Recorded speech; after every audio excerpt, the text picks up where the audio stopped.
What if the one decision that feels the safest in your divorce is actually the decision that's going to limit your freedom the most afterwards? I see this all the time with high achieving women. They think that the house is what they want. They think that this is provides stability, security, and maybe even a sense of everything's going to be okay through a very difficult time in life. And on the surface, it makes complete sense. But what most women don't see in the moment is that there is going to be an ongoing cost of maintaining the house. There's going to be cash flow pressures, and decisions can start to feel tighter and tighter over time, especially on a single income. And this is where the phrase comes in, house rich, cash poor. And it's not just a concept, it's something that shows up in everyday life during and after the divorce process. So today I'm joined by Donna Cates, a certified divorce financial analyst, and we're going to unpack this pattern of knowing, is the house really what you want and in your best interest going through the divorce? This is not from a place of telling you what to do, but from a place of just opening up the possibilities and exploring some of those hidden things that you may not be considering. So Donna, so glad to have you here and sharing your expertise on this. It's always a pleasure to see you, and I'm so happy that we both are working in this divorce sandbox because we have so many opportunities to help women. So I'm excited to be able to share today. I am too. And Donna, I know that a lot of people may have heard you on the podcast, and we've done several things together, different summits and events. But share a little bit, if you wouldn't mind, about why this is your area of focus and how you got to this place. Awesome. I've been a financial advisor for going on 26 years now. And early in my career, I was getting referrals from divorce attorneys for financial planning and investment management for women who had just divorced. And oftentimes these were women that weren't necessarily the CFO of their family household. So, they got what they got in the divorce, and now they needed somebody to guide them and help them regroup and create a financial plan and, for their future. What I discovered is that a lot of these women were leaving a lot on the table in the divorce process. And a lot of times they were making really bad decisions, like keeping the house when they didn't necessarily need to. So that's what drew me to this work. I thought I can make a difference and help women make smarter or more informed decisions. So that's what I do. Yes, and this is so valuable because what you don't know is going to hurt you in a divorce. I always say if you walk into a divorce and say, "Oh, I know that, I know that, I know that," you may not know everything about that, but maybe you have a pretty good working knowledge.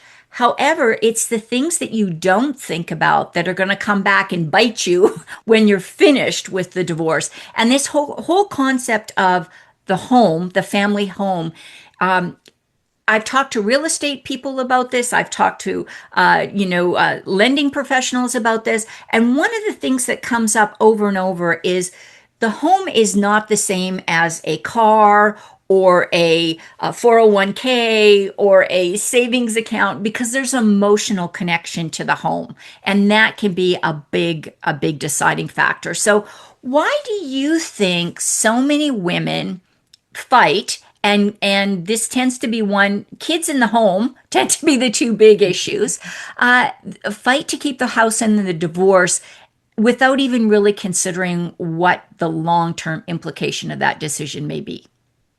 That's such an important question, and I see it almost every day. The first thing that I want to say is that, there's absolutely nothing wrong with wanting to keep the house. I mean, for many women, that house, represents stability and memories, and especially, when there are children. They've raised the children in that home, and that's all the kids know. So, there's a sense of control and feeling of stability in that home. But here's what I try to shift gently in the conversation. It's not whether or not I should keep the home. it's an emotional thing. It's whether or not keeping the home is actually going to support your financial life moving forward. But the reason that women want to do it is because it's safe, it's secure, it's what they know, it's what the kids know. They're not going to have to change the kids out of their school system, any of those types of things. But the reality is, like you said, it's not just can I afford the mortgage, but can I afford the property taxes? Can I afford the homeowner's insurance? And what about the maintenance and repairs of the home? So Sure. you were just sharing about having your new zero turn mower. So yeah, if you've got 5 acres of land, you're going to have to be taking care of that and buying equipment and stuff to maintain it. So it's not just can I afford to keep the home? It's does this make sense, and is it going to allow me to continue living the lifestyle that I'm accustomed to? So I think it's the question that I like to hear people ask is not just can I keep the house, but can I comfortably afford it and still live that life that I want? Right. And one other thing I wanted to just point out here is a lot of times when you talk to an attorney, the attorney just assumes that you want the home and they start, negotiating from the point of you want the home. And if you know in advance that you don't want the home, or you've talked to somebody and you know that you can't long term afford to maintain the home, then it will be helpful right up front to just say to your attorney, look, I don't want the home, but I want to use that as leverage in my negotiation. Because if you know the other side wants the home, hey, you've got a bargaining chip right there, without even having to do anything. So let's go into this, because I actually used one of your phrases, and in the introduction, that whole idea of being house rich and cash poor. What does that actually mean? And if you are house rich and cash poor, what does your life look like? And I know we've all heard that phrase before, house rich, cash poor, but until you're literally living it, you have no clue what it represents for you. So what house rich, cash poor means is that a large portion of your wealth is actually tied up in the value of your home.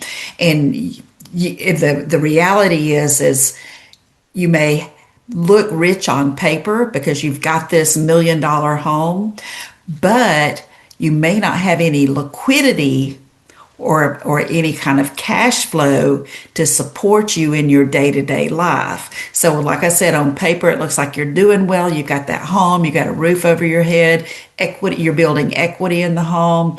But the month to month, that's where it actually starts feeling tight. Right. And what I want everybody to hear is that you may want to keep the house for all the reasons we talked about already.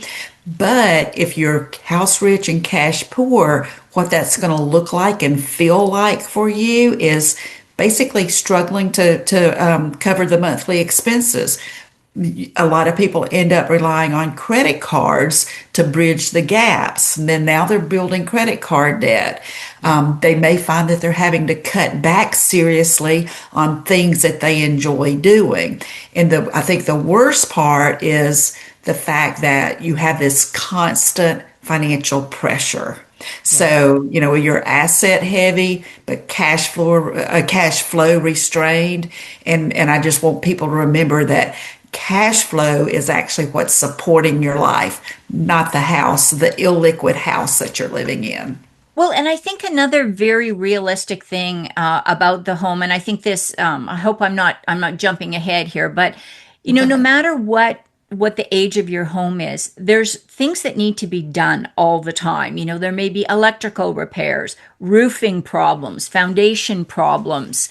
There can be a range of different issues that come up that your insurance may not cover. It may cover. And one of the things that I was speaking with a realtor about that made a really good suggestion is, even if you are considering the home and you want to either take it over or buy out or whatever, or take it as the settlement and let everything else go, whatever you're choosing to do, is have a home inspection done and find out, especially if the home is over 5 years old, get it checked, make sure that there aren't, major problems. If there's a foundation problem, I'm in Texas, foundation problems can run 50, $100,000 to get them fixed. And you may have to do that multiple times if the ground keeps shifting. So there's all these things to think about. What else can you think of, Donna, that maybe people should do, especially women who maybe have not made a real estate purchase in the past? Well, I think if those that already own a home, I think there's a big cost. Now, number one, let me back up and say this. People hesitate to even get an appraisal done on their home. And I think it's because we're already having to spend so much money on our divorce attorneys. It's kind of like a cash drain. And I hope everybody will hear my heart when I say this. Divorcing is not the time to cheap out. So you're going to be treating this as an investment, and part of the investment that's going to allow you to make an informed decision on whether or not keeping the home is practical for you is having a home inspection done, having a formal appraisal done, so there's no guessing what the house is worth or what problems might be surfacing. So I think that's very instrumental in understanding the financial reality before you make a decision on anything. So and the thing is that if you've done these things, now you know what to expect. So if you're going to keep the house, but you're going to have to spend a lot of money to do upgrades or just to maintain it, maybe that's not the best decision. Maybe it would make more sense to sell the house and start with something new. We don't know, but again, if you haven't uncovered the need for that, Right. now you're just kind of walking into it blindly, and Right. you don't know what you don't know about it until after the decision's been made, and that you don't get it undo. Right. That's right. And so there are options too. And I've seen people be very creative in mediated settlements where they've said, look, we know that there's X amount of money to replace the roof. And we know that because of the age of the shingles, the insurance isn't going to cover it because it's not storm damage, it's just age and wear. So let's look at factoring that into the mediated settlement so that yes, you're going to get the house, and yes, you're going to do the roof repair, and yes, there's compensation in the divorce settlement to allow you to do that. Again, it can be a sticking point as well. And then is it worthwhile? Again, and you have to evaluate this for yourself and based on your own specific situation.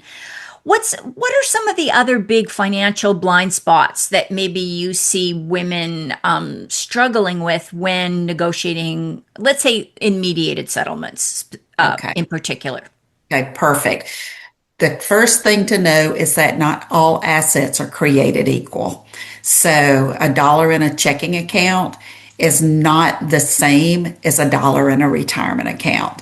Now they could be equal. You could have 500,000 in the checking and 500,000 in the retirement. Sounds pretty, equal. However, both one of those is accessible today. The bank account, the brokerage account, you can spend that money when you need to, but the other may come with taxes or penalties if you're not yet 59 and a half and can, take money out of a retirement account. That's one thing. And then the second blind spot that I see is the tax implication. So many decisions are made, without fully understanding how taxes will affect those assets over time. I had one woman, she had an investment account. It was in high technology, and this was back before 2008. She had a ton of money in technology, and she and her husband had invested in this account years ago. So the cost basis in that account was insignificant. I mean, it might have been 200,000, but the account was worth 800,000. So she took the $800,000 account and left the $800,000 403b account for her husband.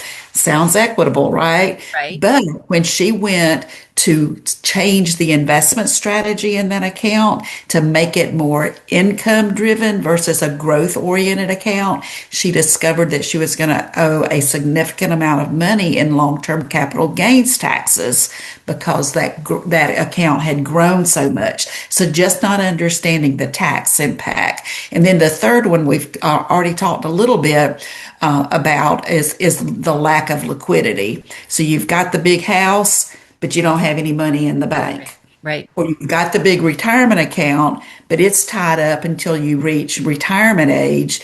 unless you're going to incur the penalties and taxes. So you've got, it may look equal, but what we really want to do is look under the hood and see what are all of the moving parts, what are the hidden things that can cost you and impact your day-to-day living. Yeah.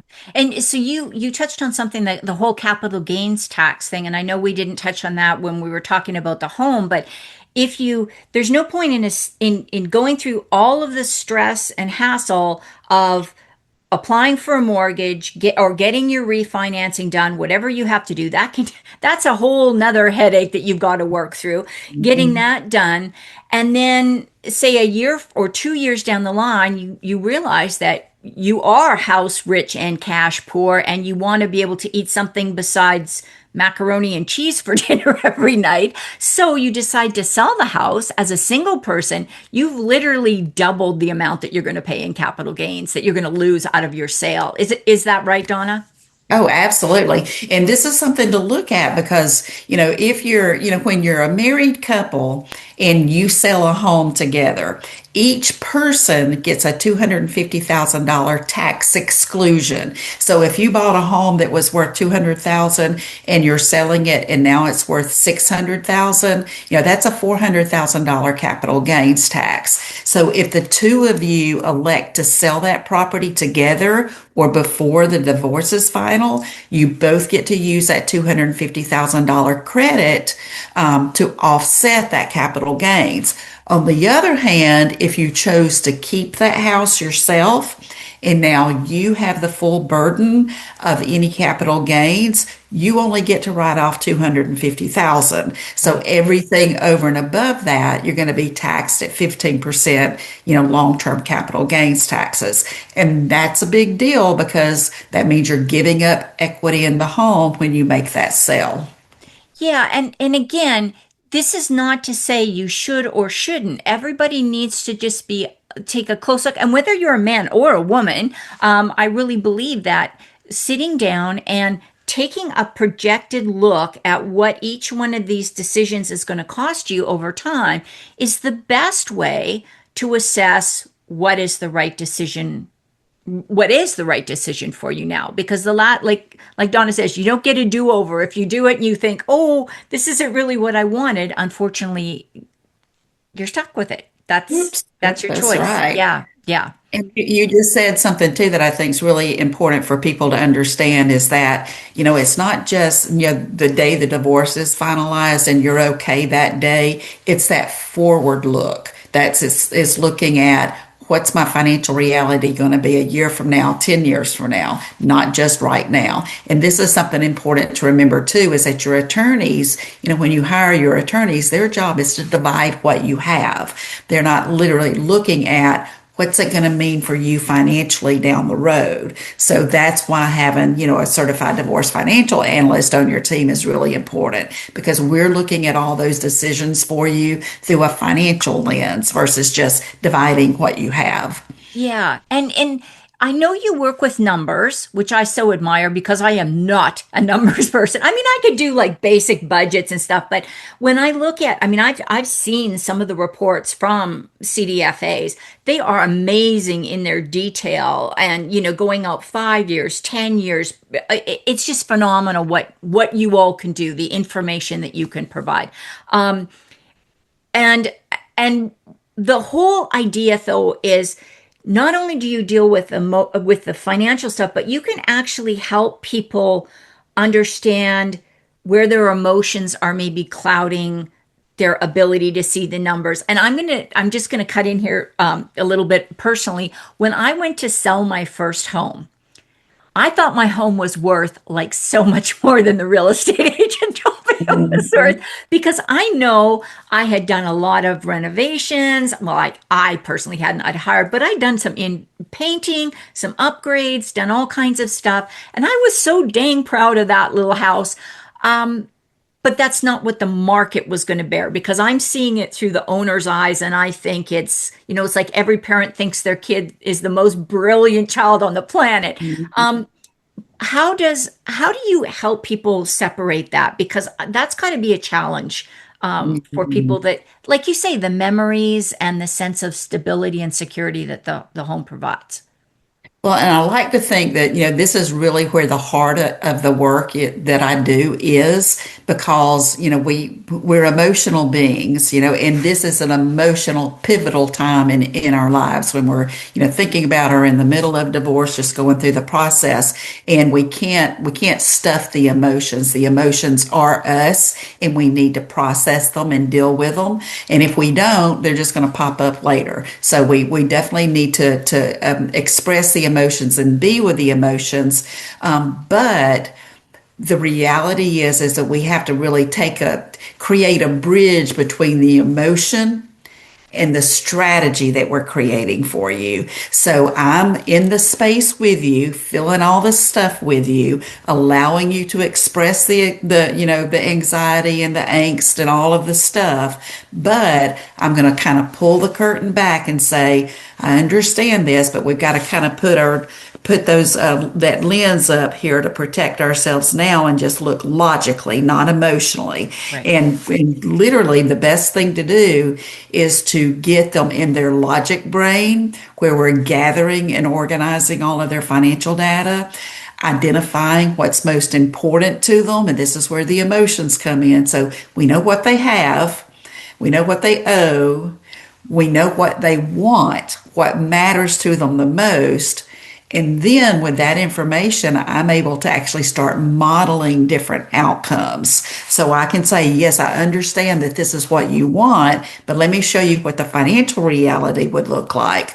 And then, once they see, or they're no longer guessing at, what happens if I keep the house? What happens if I sell the house? What if I take more of another asset and give this one up? They're not having to guess anymore. They actually can see what that impact. And that, it's kind of like I'm showing them the future before Right. they've made a decision. Yeah. And that helps to tamper the emotions or helps us to, literally make logical decisions versus emotionally driven decisions. And I know this is a little bit off of the idea of the house, but any time I think that people have an idea of what the future looks like, and it's not as scary as what they think it is, or it's actually a positive rather than, the extreme of I'm worried I'm going to be dropped below the poverty line and be living in my car. I deal with a lot of women going through gray divorce, and the statistics are out there, right? 1 in 7 is going to fall below the poverty line, things like that. People are scared legitimately, and it's a very I'm scared. I'm always worried, like, what happens if something, what happens if I can't work anymore? What would I do? Like, we all have those fears, but that knowledge, being able to look and see, okay, on paper, this is how things will play out in my life. I think that helps relieve that fear and anxiety that then allows us to get into our logic brain. Do you think that's accurate? That's exactly what I see happening all the time because, we see and we know what we know, but until we can see it on paper and kind of see that forecast, it doesn't really, it doesn't become real. It's just kind of like a dream or what I expect, to happen going forward. So yeah, and it is the biggest thing is the fear of the unknown. So that's the thing is you're arming yourself with information. And as you do get more clarity around what that means for you, it's going to be a lot less fearful for you. And you'll be making decisions from a position of power, not just, okay, I guess I think that works, or Yeah. I'm okay with that, or Yeah. whatever you say. We don't want any of that. We want to make informed decisions. Right. And if this is something that you're interested in pursuing a little bit further, there's a resource in the show notes that Donna has provided that is going to walk you through more of what we're talking about today. And the show notes also include ways to get in touch with Donna on social media. And she has some great tips and ideas that she drops. I follow her on LinkedIn, and she's got some great information that she shares.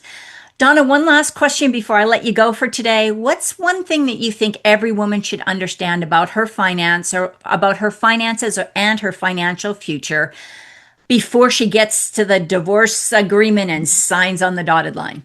Got it. If I could leave women with one thing only, we've already talked about it. You don't know what you don't know, And that's okay, but you do need to find out before you sign anything, because once that agreement is finalized, it's very difficult, if not impossible, to change. So this is literally what I call the moment to ask questions, to get that clarity, to understand not just what you're receiving, but how it's actually going to support you in your lifestyle moving forward. So you don't have to do it alone. We are here to work with you, and don't be afraid to build a divorce team. You don't just need an attorney. There's going to be many professionals that can, coach you and benefit you through the process. Yes, I always say education and knowledge in any kind of life transition is power. And once you know your options, then you can make the best decision. So, Donna, thank you so much for being here. I really enjoyed all this educational information you shared.